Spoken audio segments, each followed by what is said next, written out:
ಜಿಗಣಿಗೆ ತುಂಬ ಹತ್ರ ಇರುವಂಥ ಪ್ರದೇಶ. ಈ ಥರ ಒಂದು ಗೇಟೆಡ್ ಕಮ್ಯುನಿಟಿ, ತುಂಬ ಹಳೆ ಲೇಔಟು, DC ಕನ್ವರ್ಷನ್ನು. ಎಕ್ಸ್ಪ್ಲೇನ್ ಮಾಡ್ತೀನಿ ವಿಡಿಯೋದಲ್ಲಿ, ಮುಂದಕ್ಕೆ ನೋಡ್ಕೊಂಡು ಹೋಗಿ. ಇದು 5215 ಅಡಿ. ಈ ಲೇಔಟ್ ಎಂಟ್ರೆನ್ಸಲ್ಲಿ ರೈಟ್ ಸೈಡ್ಗೆ ಇರುವಂಥ DC converted plot. DC conversion plot 5215 ಅಡಿ, ಅಂದರೆ 5215 ಸ್ಕ್ವೇರ್ ಫೀಟ್. ಇದಕ್ಕೆ 3 ಕಡೆ ರೋಡ್ ಬರುತ್ತೆ. 3 ಕಡೆ ರೋಡು, ಈಸ್ಟು, ವೆಸ್ಟು, ನಾರ್ತ್. ನೋಡಿ, ಇದು ಲೇಔಟ್ ಎಂಟ್ರೆನ್ಸು. ಅಲ್ಲಿ ಅವಕ್ಕ ಯಾರ ಹೋಯ್ತಾರಲ್ಲ, ಅದು ಕೂಡ ರೋಡು. ಇಲ್ಲಿ ನಮ್ಮ ಹುಡುಗ ನಿಂತಿದ್ದಾರಲ್ಲ, ಇದು ರೋಡು. ಇಲ್ಲಿಂದ ಬಲ್ಕ್ ಹೋಗುವಂಥದ್ದು. 3 ಕಡೆ ರೋಡು,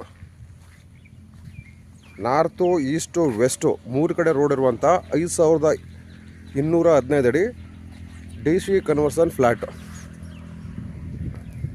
ಪಕ್ಕದಲ್ಲಿ ಸೂರ್ಯ ಸಿಟಿ ಫೇಸ್ 4. ನೋಡಿ, ಲೇಔಟಿಂದ ಹಿಂದಗಡೆ ಪ್ರಾಜೆಕ್ಟ್ ನಡೀತಾ ಇದೆ.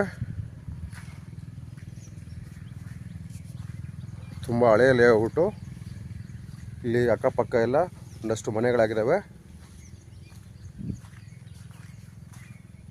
ಈಗ ನಾನು ನಾರ್ತ್ ಸೈಡ್ ರೋಡಲ್ಲಿ ನಿಂತಿದ್ದೀನಿ. ಅದು ಈಸ್ಟ್ ರೋಡು, ಇದು ವೆಸ್ಟ್ ರೋಡು.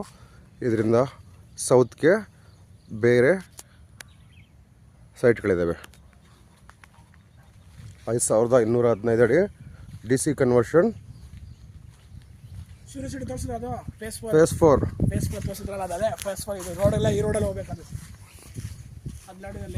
ಫೇಸ್ 4 ಎಕ್ಸ್ಟೆನ್ಷನ್ ಬಂದ್ಬಿಟ್ಟು ಈ ಲೇಔಟ್ ಒಳಗಡೆಯಿಂದನೇ ಹೋಗಬೇಕು.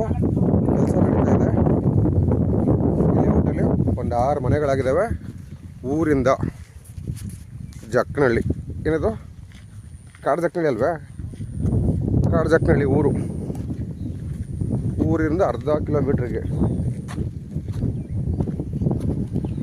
ನೋಡಿ, ಇದೆ 3 side corner DC converted flat. ಇಲ್ಲಿಂದ ಒಂದು 400 ಮೀಟ್ರ್ ಹೋದರೆ ಊರು. ಇದೇನು ಸರೌಂಡ್ ಆಗಿದೆ, ಸೂರ್ಯ ಸಿಟಿ 4th ಫೇಸು. ನೋಡಿ, ಇಲ್ಲಿ ಜಮೀನಿಂದಗಡೆ ನಡೀತಾ ಇದೆ. ಅಲ್ಲಿ ಬಿಳಿ ಬಿಲ್ಡಿಂಗ್ ಕಾಣಿಸ್ತಿದೆಯಲ್ಲಪ್ಪ, ಅದೇನಪ್ಪ ಅದು? ಅದು ವಿಲ್ಲಾಸು, ಹಾಸ್ಪಿಟಲ್ಲು, ಕಾಲೇಜ್. ಯಾವ ಊರದು? Jigani APC circle. Jigani APC circle. ಅಲ್ಲಿಂದ ಇಲ್ಲಿಗೆ ಎಷ್ಟು ಕಿಲೋಮೀಟರ್ ಆಗುತ್ತೆ? ಇಲ್ಲಿಂದ ಆಗುತ್ತೆ ಒಂದು 4 ಕಿಲೋಮೀಟರ್. ಸೂರ್ಯ ಸಿಟಿ 4th ಫೇಸ್ಗೆ ಅಡ್ಜಸೆಂಟ್ ಆಗಿರೋ